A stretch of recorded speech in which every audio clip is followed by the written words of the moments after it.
എന്താണ് കുട്ടികളെ vitamin D? നമ്മുടെ നാട്ടിലെ ഏറ്റവും കൂടുതൽ ആൾക്കാർ കൺസേൺഡ് ആയിട്ടുള്ള സാധനമാണ്, അയ്യോ എനിക്ക് വൈറ്റമിൻ ഡി കുറവാണോ, എനിക്ക് വൈറ്റമിൻ ഡി കുറവുള്ളതുകൊണ്ടാണോ ഇത് വന്നത്, വൈറ്റമിൻ ഡി കുറവുള്ളതുകൊണ്ടാണോ അത് വന്നതെന്നൊക്കെ ആൾക്കാർക്ക് എല്ലാ സംശയമാണ്. സോ ഇന്ന് നമ്മൾ സംസാരിക്കാൻ പോകുന്നത് വൈറ്റമിൻ ഡിയെ കുറിച്ചാണ്. എന്താണ് വൈറ്റമിൻ ഡി? വൈറ്റമിൻ ഡിക്ക് എന്തുകൊണ്ടാണ് ഇത്രയും പ്രസക്തി ഈ സമൂഹത്തിൽ കിട്ടുന്നത്? വൈറ്റമിൻ ഡി എന്ന് പറയുന്നത് നമ്മുടെ ശരീരത്തിന് വേണ്ട ഏറ്റവും പ്രധാനപ്പെട്ട മൈക്രോ ന്യൂട്രിയൻസിൽ ഒന്നാണ്. സോ വൈറ്റമിൻ ഡി നമുക്ക് എവിടെ നിന്നാണ് കിട്ടുന്നത്? വൈറ്റമിൻ ഡിയുടെ പ്രയോജനം എന്തൊക്കെയാണ് നമുക്ക് നോക്കാം.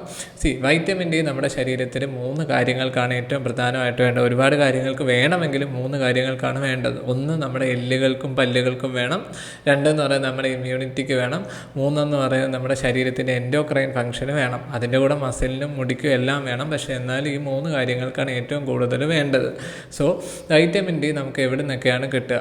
ഒന്നാമത്തെ വൈറ്റമിൻ ഡിയുടെ സോഴ്സ്, ഐ റിപ്പീറ്റ്, ഒന്നാമത്തെ ഏറ്റവും പ്രധാനപ്പെട്ട സോഴ്സ് എന്ന് പറയുന്നത് സപ്ലിമെൻറ്റ്സോ ഫുഡോ ഒന്നുമല്ല, ഇറ്റ്സ് ഫ്രം ദ സൺ.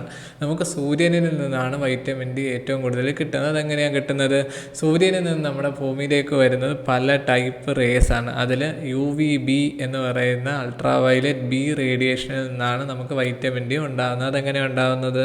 നമ്മുടെ സ്കിന്നിൽ ഉള്ള 7-ഡീഹൈഡ്രോക്സി കൊളസ്ട്രോൾ എന്ന് പറയുന്ന മോളിക്യൂള് നമ്മുടെ സൂര്യപ്രകാശത്തിൽ നിന്ന് കിട്ടുന്ന UVB വികിരണത്തിനെ അബ്സോർബ് ചെയ്യുകയും അത് അബ്സോർബ് ചെയ്തതിന് ശേഷം വൈറ്റമിൻ ഡി ഉൽപ്പാദിപ്പിക്കുകയും ചെയ്യും. അതാണ് നമ്മുടെ ശരീരത്തിന് വൈറ്റമിൻ ഡി കിട്ടുന്ന ഏറ്റവും പ്രധാനപ്പെട്ട സോഴ്സ്, അല്ലാതെ സപ്ലിമെൻറ്റേഷനോ ഫുഡോ ഒന്നുമല്ല.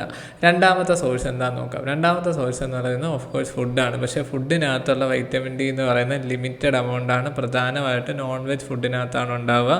അതും നമുക്ക് ഈ ഓയിലി ആയിട്ടുള്ള അല്ലെങ്കിൽ ഫാറ്റി ആയിട്ടുള്ള ഫിഷ്, മീനാണ് പ്രധാനപ്പെട്ട വൈറ്റമിൻ ഡിയുടെ സോഴ്സ്. എല്ലാ നോൺ വെജ് ഫുഡിലും ഡയറി പ്രോഡക്ട്സിലും ഉണ്ടെങ്കിലും ഫിഷാണ് പ്രധാനപ്പെട്ട സോഴ്സ്. ഈവൻ ഫിഷിൽ പോലുമുള്ള വൈറ്റമിൻ ഡിയുടെ വോളിയം, അളവെന്ന് പറയുന്നത് വളരെ കുറവാണ്. മൂന്നാമത്തേതെന്ന് പറയുന്നത് ആസ് യു ഓൾ നോ നമ്മുടെ സപ്ലിമെൻറ്റ്സ് ആണ്. അതായത് ഇപ്പോൾ നമ്മൾ നാഷണൽ ഇമ്മ്യൂണൈസേഷൻ ഷെഡ്യൂളിൽ കുട്ടികൾക്ക് വൈറ്റമിൻ ഡി കൊടുക്കുന്നുണ്ട്, 400 ഇൻ്റർനാഷണൽ യൂണിറ്റ്സ് ആയിട്ട് കൊടുക്കുന്നുണ്ട്. അപ്പോൾ അതൊരു സോഴ്സാണ്. അല്ലാതെ തന്നെ നമ്മൾ ഡെഫിഷ്യൻസി വരാതിരിക്കാൻ വേണ്ടി കഴിക്കുന്നതും പിന്നെ ഡെഫിഷ്യൻസി വരുമ്പോൾ കഴിക്കുന്ന 60,000 ഇൻ്റർനാഷണൽ യൂണിറ്റ്സ് എന്ന് പറയുന്ന വൈറ്റമിൻ ഡി എന്ന് പറയുന്ന ഒരു സോഴ്സാണ്. സോ നമുക്ക് വൈറ്റമിൻ ഡിയുടെ പ്രാധാന്യം എന്തൊക്കെയാണെന്ന് നോക്കാം. ഏറ്റവും പ്രധാനപ്പെട്ട വൈറ്റമിൻ ഡിയുടെ ഫംഗ്ഷൻ എന്ന് പറയുന്നത് ബോൺ ഹെൽത്ത് ആണ്.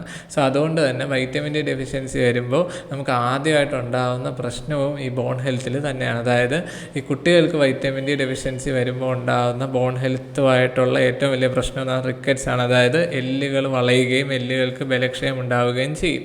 രണ്ടാമത്തെ ഇമ്മ്യൂണിറ്റിയാണ്. അതായത് നമ്മുടെ ശരീരത്തിൻ്റെ പ്രതിരോധ ഫംഗ്ഷനിൽ, പ്രത്യേകിച്ചും നമ്മുടെ ശരീരത്തിൽ മാക്രോഫേജ് എന്ന് പറയുന്ന ഒരു സെല്ലുണ്ട്. ഈ മാക്രോഫേജിൻ്റെ ഫംഗ്ഷൻ ഏറ്റവും പ്രധാനപ്പെട്ട ഒരു സാധനമാണ് വൈറ്റമിൻ ഡി. വേറെ ഒരുപാട് റോള് ഇമ്മ്യൂണിറ്റിയുടെ ഭാഗമായിട്ട് വൈറ്റമിൻ ഡിക്ക് ഉണ്ട്. സോ വൈറ്റമിൻ ഡി കുറയുമ്പോൾ നമുക്ക് ഇമ്മ്യൂണിറ്റിയുടെ പ്രശ്നങ്ങളുണ്ടാവും. മൂന്നാമത്തെന്ന് പറയുന്നത് എൻഡോക്രൈൻ ഫംഗ്ഷനാണ്. അതായത് വൈറ്റമിൻ ഡി കുറയുമ്പോൾ നമ്മുടെ മെൻ്റൽ സ്റ്റേച്ചർ, അതുപോലെ തന്നെ നമ്മുടെ BP, അതുപോലെ കാർഡിയോവാസ്കുലർ ഹെൽത്ത്, അതായത് ഹാർട്ടിൻ്റെയും രക്തക്കുഴലിൻ്റെയും നോർമലായിട്ടുള്ള ഫംഗ്ഷൻ, ഇതെല്ലാം അഫക്റ്റഡ് ആവാം. നാലാമത്തെന്ന് പറയുന്നത് ഹെയർ ഫോളാണ്. അതുപോലെ തന്നെ സ്കിൻ ചേഞ്ചസ്. നമുക്ക് വൈറ്റമിൻ ഡി കുറയുന്ന സമയത്ത് നമ്മുടെ മുടിയുടെ ആരോഗ്യം ഭയങ്കരമായിട്ട് കുറയും. അതുപോലെ തന്നെ സ്കിന്നിൻ്റെ ആരോഗ്യം ഭയങ്കരമായിട്ട് കുറയും. അതിന് അഞ്ചാമത്തെന്ന് പറയുന്നത് മൊത്തത്തിലുള്ള നമ്മുടെ ശരീരത്തിൻ്റെ വെൽബീയിങ്, അതായത് നമ്മളൊരു ക്ഷീണം, ഒരു മസ്കുലാർ അട്രോഫി, അതായത് മസിലിൻ്റെ ബലക്കുറവ്, അതൊക്കെ വൈറ്റമിൻ ഡി ഡെഫിഷ്യൻസി കൊണ്ടുണ്ടാകും.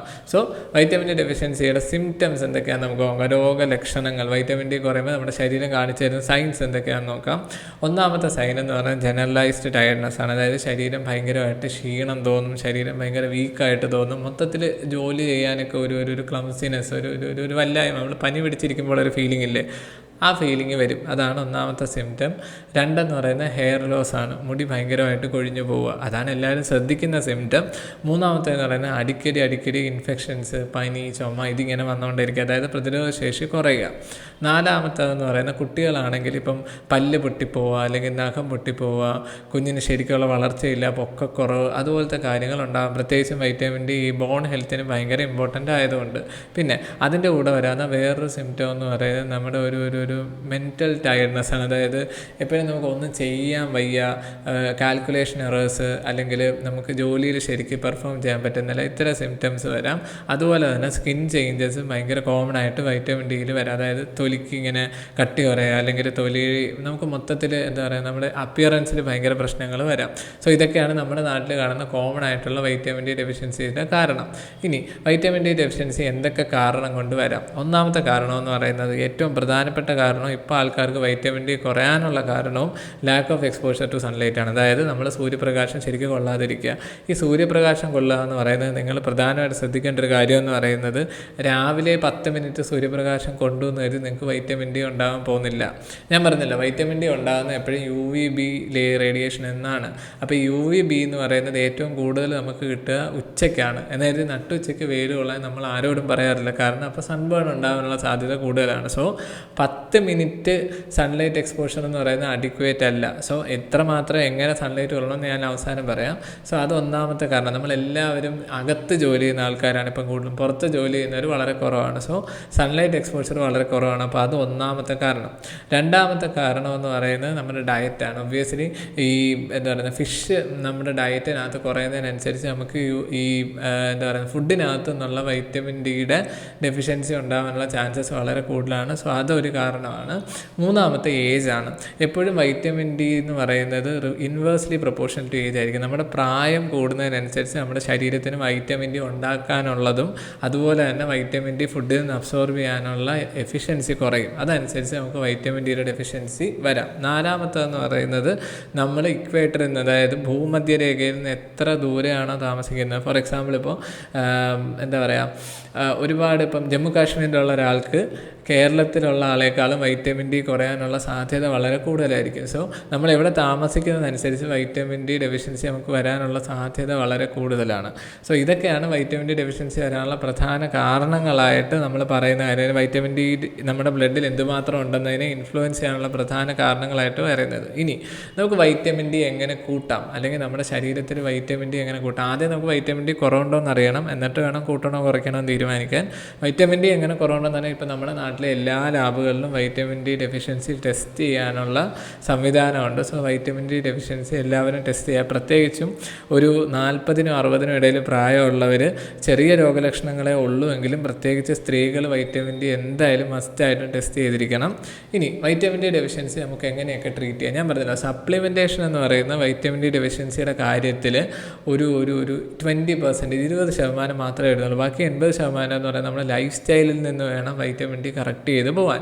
അപ്പോൾ ആദ്യം നമുക്ക് കറക്റ്റ് ചെയ്യാൻ ചെയ്യാവുന്നത് സപ്ലിമെൻറ്റേഷനാണ്.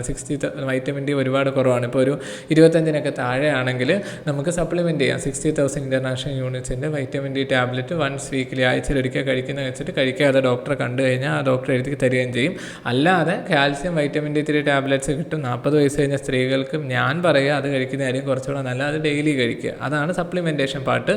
കൊച്ചുകുട്ടികൾക്ക് കേരളത്തിൽ ഇപ്പോൾ വൈറ്റമിൻ ഡി ഡെഫിഷ്യൻസി, പ്രത്യേകിച്ച് ഇന്ത്യയിൽ വൈറ്റമിൻ ഡി ഡെഫിഷ്യൻസി വരാനുള്ള സാധ്യതകൾ കുറവാണ്. കാരണം നമ്മുടെ ഇമ്മ്യൂണൈസേഷൻ ഷെഡ്യൂളിൽ തന്നെ വൈറ്റമിൻ ഡി നമ്മൾ ഫ്രീ ആയിട്ട് സപ്ലിമെൻറ്റ് ചെയ്യുന്നുണ്ട്. സോ തീരെ പൊടി കുട്ടികൾക്ക്, ഇമ്മ്യൂണൈസേഷൻ ഷെഡ്യൂളിലുള്ള കുട്ടികൾക്ക് വൈറ്റമിൻ ഡി ഡെഫിഷ്യൻസി വരുന്നത് വളരെ വളരെ വളരെ കുറവാണ്. പിന്നെ പ്രായമുള്ളവർക്ക് വൈറ്റമിൻ ഡി ഡെഫിഷ്യൻസി വരുമ്പോൾ ഞാൻ പറഞ്ഞല്ലോ, സപ്ലിമെൻറ്റേഷൻ ഒരു പാർട്ടാണ്. രണ്ടാമത്തെ പാർട്ട് എന്ന് പറയുന്നത് സൺലൈറ്റ് എക്സ്പോഷറാണ്. ഇത് വളരെ പ്രധാനപ്പെട്ട ഒരു കാര്യമാണ്. ഇതിൽ ഈ സൺലൈറ്റ് എക്സ്പോഷർ എന്ന് പറയുമ്പോൾ എന്തുമാത്രം സൂര്യപ്രകാശം എപ്പോൾ കൊള്ളണോ എന്നുള്ളതാണ് പ്രധാനം.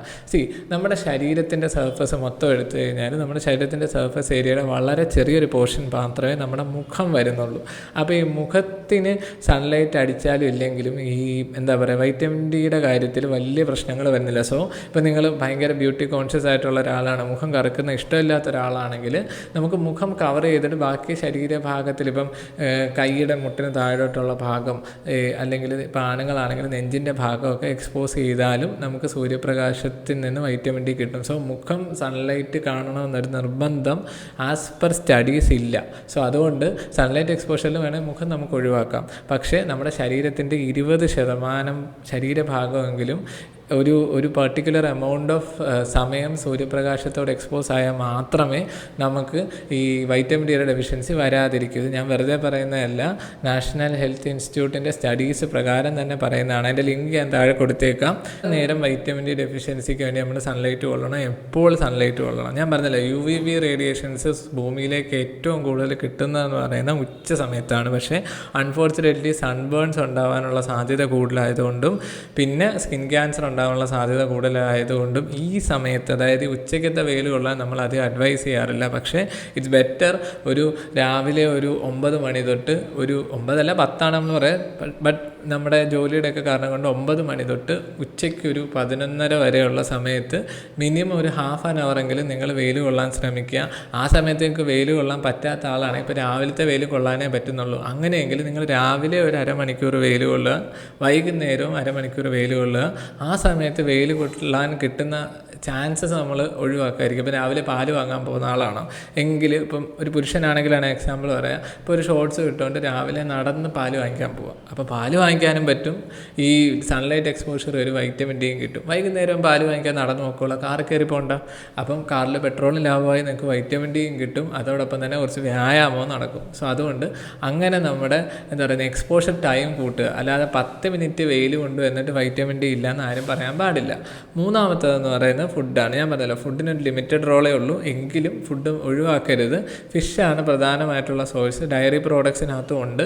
So if you are A vegan, നിങ്ങൾ വെജിറ്റേറിയൻ മാത്രം കഴിക്കുന്നതാണ്, അൺഫോർച്ചുനേറ്റ്ലി പ്ലാന്റ് ബേസ്ഡ് ആയിട്ടുള്ള വൈറ്റമിൻ ഡി സോഴ്സസ് വളരെ കുറവാണ്. സോ അതുകൊണ്ട് സപ്ലിമെൻറ്റേഷൻ ആയിരിക്കും നിങ്ങൾക്ക് ഫുഡിൽ നിന്ന് വൈറ്റമിൻ ഡി കിട്ടുന്നതിനേക്കാളും എളുപ്പം. സോ റെഗുലർ ആയിട്ടുള്ള ഒരു സപ്ലിമെൻറ്റേഷൻ എടുക്കുന്നതായിരിക്കും നല്ലത്. പിന്നെ അടുത്ത എനിക്ക് പറയാനുള്ളത് സൺസ്ക്രീനുകളെ കുറിച്ചാണ്. സൺസ്ക്രീനിൻ്റെ ഒരു കുഴപ്പം എവിടെയാണെന്ന് വെച്ചാൽ, സൺസ്ക്രീൻ ഇപ്പം മിക്കവാറും നമ്മളെല്ലാവരും സൺസ്ക്രീൻ ഉപയോഗിക്കുന്നവരാണ്. ഈ സൺസ്ക്രീനിൻ്റെ SPF 30 or above ഉള്ള സൺസ്ക്രീൻ ഉപയോഗിക്കുന്നവർ, അതിന് താഴോട്ടുള്ളത് കൊണ്ട് ഇപ്പം സ്റ്റഡീസ് പറയുന്നത് SPF 8 മുകളിലോട്ട് ഉപയോഗിച്ചാലെന്നാണ്. പക്ഷേ SPF 30 or above ഉപയോഗിക്കുന്നവർക്ക് 90 to 95% UVB റേഡിയേഷനും സൺസ്ക്രീൻ ബ്ലോക്ക് ചെയ്യും. അങ്ങനെ ബ്ലോക്ക് ചെയ്യുന്നത് കൊണ്ട് തന്നെ നിങ്ങൾക്ക് സൺസ്ക്രീൻ ഉപയോഗിക്കുമ്പോൾ സൺ എക്സ്പോഷറിൽ നിന്നും ഈ ലൈക്ക് UVB കിട്ടാനുള്ള സാധ്യത വളരെ കുറവും, അതുവഴി നമുക്ക് വൈറ്റമിൻ ഡി ഡെഫിഷ്യൻസി ഉണ്ടാവുകയും ചെയ്യും. സോ മേക്ക് ഷുവർ നിങ്ങൾ ഈ സൺസ്ക്രീൻ ഉപയോഗിക്കുമ്പോൾ ഒന്നെങ്കിൽ ഓൾട്ടർനേറ്റ് ഡേയ്സിൽ ഉപയോഗിക്കുക, അല്ലെങ്കിൽ നിങ്ങൾ മുഖത്ത് മാത്രമായിട്ട് സൺസ്ക്രീൻ ഉപയോഗിക്കുക. എന്നിട്ട് ഈ സൺസ്ക്രീൻ എന്ന് പറയുന്നത് നട്ടുച്ചയ്ക്ക് ഉപയോഗിച്ചാൽ മതി. നിങ്ങൾ രാവിലെ 7 മണിക്ക് നടക്കാൻ പോകുമ്പോൾ സൺസ്ക്രീൻ ഉപയോഗിക്കേണ്ട ആവശ്യമില്ല. സോ വൈറ്റമിൻ ഡി ഡെഫിഷ്യൻസി ഉള്ള ആൾക്കാരാണെങ്കിൽ ദയവ് ചെയ്ത് സൺസ്ക്രീൻ ഉപയോഗിക്കുന്നതിൻ്റെ തോത് കുറയ്ക്കുക. പിന്നെ മുഖത്ത് സൺസ്ക്രീൻ ഉപയോഗിക്കുക. പിന്നെ രാവിലെയൊക്കെ നടക്കാൻ പോകുമ്പോഴാണെങ്കിൽ സൺസ്ക്രീൻ്റെ ഉപയോഗം പരമാവധി കുറയ്ക്കുക വൈറ്റമിൻ ഡിക്ക് വേണ്ടി. പിന്നെ ഒന്നൊരാടം സൺസ്ക്രീൻ ഉപയോഗിക്കുക, അതാണ് ഏറ്റവും ഈസി ആയിട്ട് നമുക്ക് മാനിപ്പുലേറ്റ് ചെയ്യാവുന്ന ഒരു വഴി. സോ ഇത്രയും കാര്യങ്ങളാണ് വൈറ്റമിൻ ഡിയെ കുറിച്ച് നിങ്ങൾ അറിഞ്ഞിരിക്കേണ്ട പ്രധാനപ്പെട്ട കാര്യങ്ങൾ.